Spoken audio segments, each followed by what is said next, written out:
A sor mindenkinek ismerős lehet, akinek kellett már menzán, postán vagy pénztárnál sorban állnia. Aki legelőször beérkezik, az lesz először kiszolgálva. Aki pedig utoljára érkezett, annak végig kell várnia minden előtte lévőt, hogy sorra kerüljön. Ezt nevezik még első be, első ki, azaz FIFO sornak is.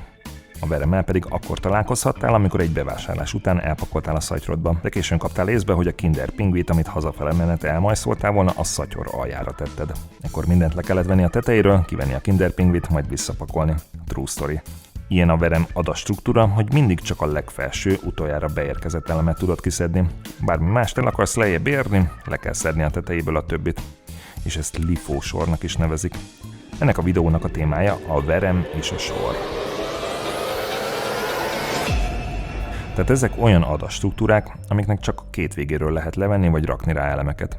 A sor csak a végére rak, és az elejéről szed le, a verem a végére rak, és ugyanonnan szedi le. Sőt, gyakran úgy implementálják ezeket, hogy bele sem lehet nézni a sor és verem közepébe, max a következőnek kiszedendő elemet nézhetjük meg előre. De mi értelme ennek? Ez eddig csak úgy fest, mint egy lebutított láncolt lista, felesleges megszorításokkal. Miért akarnánk, hogy egy adatszerkezet kevesebbet tudjon, mint egy másik? Egy jó program úgy van megírva, hogy már az adat szerkezete utal rá, milyen műveletek lesznek elérhetőek benne. Például, ha készítesz egy rajzoló programot, minden ecsetvonás előtti állapotot beleraksz egy verembe. És amikor a felhasználó megnyomja a Ctrl+Z-t, hogy egy elfuserált ecsetvonást visszavonjon, akkor a verem tetejéről a programod leszedi az utolsó előtti állapotot. A rajzoló programok gyakran nem is az egész vásznat tárolják le, csak az utolsó ecsetvonás alatti téglalapot, így spórolva a memóriát. Ennek viszont az a következménye, hogy a visszavonást csak szekvenciálisan, azaz egymás utánjában csinálhatjuk. Nem tudunk egyből egy 5 lépéssel ezelőtti rajzra ugrani, ha úgy kell apró téglalapokból visszaépíteni azt az állapotot. Ezért nincs is értelme elérni egy belső állapotot, mindig csak az érdekel minket, ami utolsónak bekerült. Ha ezt a visszavonást tárolót egy mezei tömbben valósítottad meg, egy kollégád vagy akár a jövőbeli magad is, aki elfeledkezett a programja működéséről, elkövetheti azt a hibát, hogy a tömb közepéről szedeget ki elemeket, és a vászon értelmetlen criss-crossok fognak megjelenni. Ha verem mellett volna megvalósítva a tároló, akkor ezt a problémát megelőzhettük volna. Bár egy sima visszavonás műveletnél azt valószínűleg mindenki felismeri, hogy az utolsó elemmel kell dolgozni, függetlenül, hogy veremben vagy tömbben van, egy egzotikusabb problémánál igenis segítheti a program működésének megértését a helyesen megválasztott adatstruktúra. By the way, fun fact, a visszavonás veremhez általában egy újra verem is dukál, és ha visszavonsz, akkor abba a verembe rakódnak át az állapotváltozások. És ha visszavonod a visszavonást Ctrl+Y-nal, akkor abból szedődnek ki az elemek. És ha pedig egy új műveletet végzel, úgyhogy még vannak ott elemek, akkor ejti az egész újra vermet. Na mindegy. Nézzük, mire jó a verem és sor. Ugye a verem nem csak rajzoló programok, hanem bármilyen szerkesztő szoftver visszavonás listáját tárolhatja, legyen az szövegszerkesztő, 3D-s grafikus program, vagy egy játék karakter szerkesztője akár. Ezen kívül zárójelek parcolására is használhatod, számon tartva a nyitva lévő zárójeleket, vagy műveleti sorrendek meghatározására, ha egy matematikai képletet olvasol be szövegből. Valamint a rekurziós videóban említett backtracking algoritmusokat is, ha iteratívan készíted el, akkor egy vermet használhatsz az állapotok tárolására és visszalépésre. A sor egy call centerbe érkező hívásokat tudja lekezelni, ahogy azok beérkezési sorrendben ki lesznek osztva az épp elérhető ügyfélszolgálatosoknak. Hasonlóképpen egy sor szerint osztja ki az operációs rendszer a sok futó alkalmazás közül, mely kapja meg a processzor szálait, és így mindenkinek jut erőforrás. Vagy feldolgozni egy feltorlódott hálózati adatforgalmat, azt is sorban érdemes, ne kuszálódjon össze a csomagok sorrendje. A színfalak mögött a böngészők is egy sort használnak a JavaScript függvényhívások tárolására. Erre mindjárt nézzünk egy példát, ez hogyan is történik. Végső soron a verem és sor között az a különbség, hogy az adatokat milyen sorrendben kívánjuk feldolgozni. Jól válaszd meg, melyiket használod, nehogy az legyen, hogy egy McDonald's önkiszolgáló automatát programozol le, és véletlen veremben tárolod a kuncsaftokat sor helyett.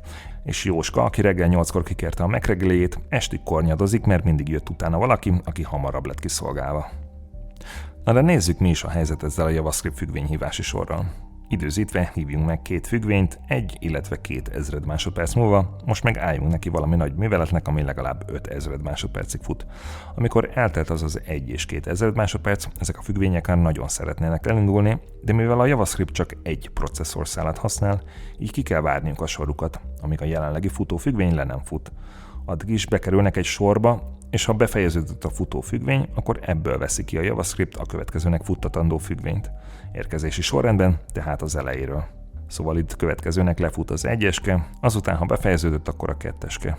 Na de ez a működés csak az async, azaz nem azonnal hívott függvényekre vonatkozik, ahogy itt a setTimeout-ot is láttuk.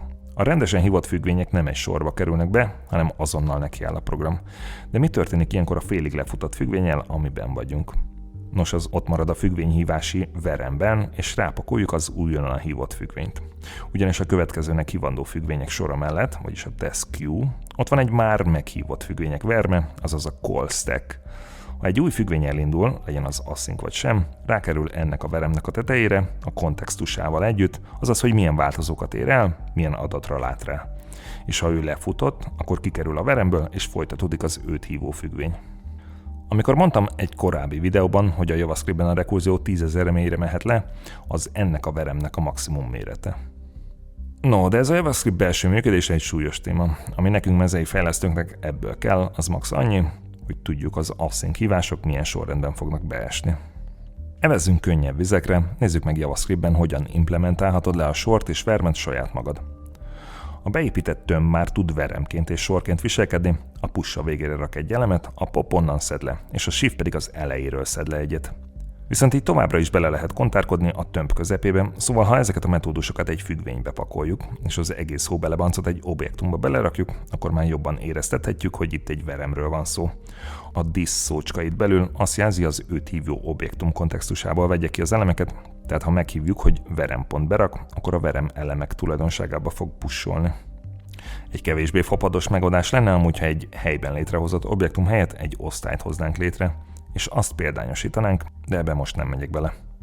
A gyakorló feladatokban kipróbálhatod a verem működését, a sort megpróbálhatod leimplementálni, készíthetsz egy minimum vermet, ami konstans időben tudja a minimum elemet megkeresni a veremben, és zárójeleket dolgozhatsz fel.